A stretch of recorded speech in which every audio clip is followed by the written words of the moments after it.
All right, so today we're going deep on something really old but still super relevant. Yeah. Psalm 4 from the New Living Translation on YouVersion. Okay, cool. Our mission is to really get to the heart of this text and see what still speaks to us today, Mm. without getting bogged down in all the religious stuff. Yeah, I feel that. Basically uncovering those timeless human experiences hidden in these verses. Like that. So originally this was a song attributed to King David, probably played with some kind of stringed instruments, Interesting. a harp or something. Yeah. What really strikes me right off the bat is the vulnerability in the very first line. Answer me when I call to you, O God, who declares me innocent. Free me from my troubles. Have mercy on me and hear my prayer. It's such a raw plea for help, isn't it? Yeah, definitely. It's like that basic human cry when you're in trouble and you just need someone to hear you. And also believing you're in the right. Totally. Like Yeah. that conviction that you deserve to be heard. Exactly. It's so relatable. Absolutely. And then it takes this sharp turn in verse 2. Yeah. How long will you people ruin my reputation? Yeah. How long will you make groundless accusations? How long will you continue your lies? Man, that just cuts right to the heart of it, doesn't it? Yeah, that feeling of being unfairly judged and criticized. It makes you wonder why that sting of a damaged reputation feels so deep, even after all these centuries, It's like this primal thing almost. Yeah. We need to feel accepted to belong, Totally. And when someone attacks our reputation, it's like they're threatening that sense of belonging. Right. Like a threat to our social standing. Exactly. So then we come to verse 3. Okay. You can be sure of this. The Lord set apart the godly for himself.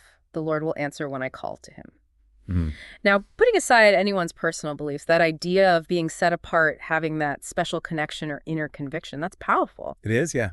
I wonder what that meant for the original audience, I think in that historical context, it probably meant a deep belief in a direct relationship with God. Yeah, that makes sense. But for us today, it could be about having a strong sense of purpose or like a core belief that guides us and gives us that inner assurance. That's a great way to put it. Thanks. Verse 4, though, that's where things get really practical. Oh, yeah. Don't sin by letting anger control you. Think about it overnight and remain silent.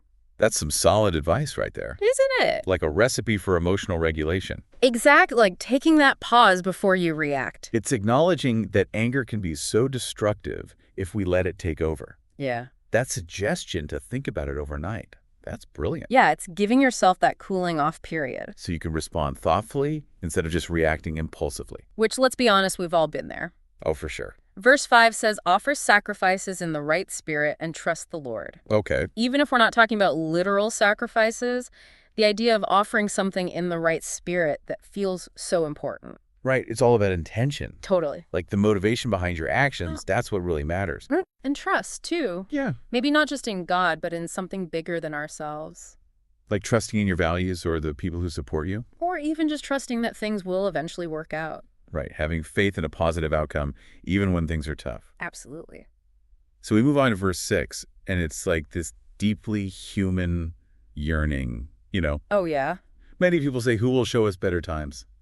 Let your face smile on us, Lord. That desire for improvement, for things to get better, that's universal. Totally. It doesn't matter where you're from or what you believe, everyone wants to see better times. Yeah, we all have that hope for relief from hardship and that drive towards well-being. I love that. That's... But then verse 7 offers this interesting contrast.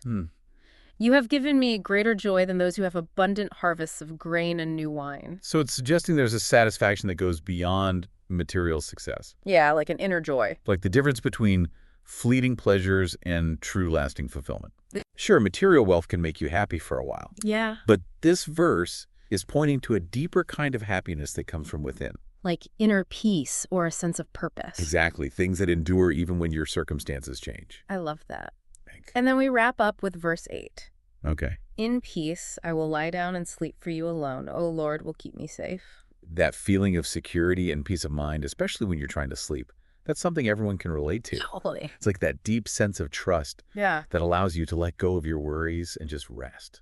So powerful. It is. So as we wrap up this deep dive into Psalm 4, we've explored some pretty heavy themes. Yeah. Seeking help, dealing with negativity, managing our emotions, finding that inner conviction. And the importance of intention. the universal desire for better times. Finding joy beyond material things and that yearning for peace. It's amazing how much resonates even today. It really is. Yeah. So for you listening, think about which of these ancient human experiences speaks to you the most right now. Maybe looking at these verses can give you a new way to think about the challenges you're facing. Yeah, I think so. No matter what you believe, there's something here for everyone. That's the beauty of these ancient texts. Totally. They still have so much to offer us. Thanks for joining us on this deep dive. It was my pleasure. We'll see you next time. See you then.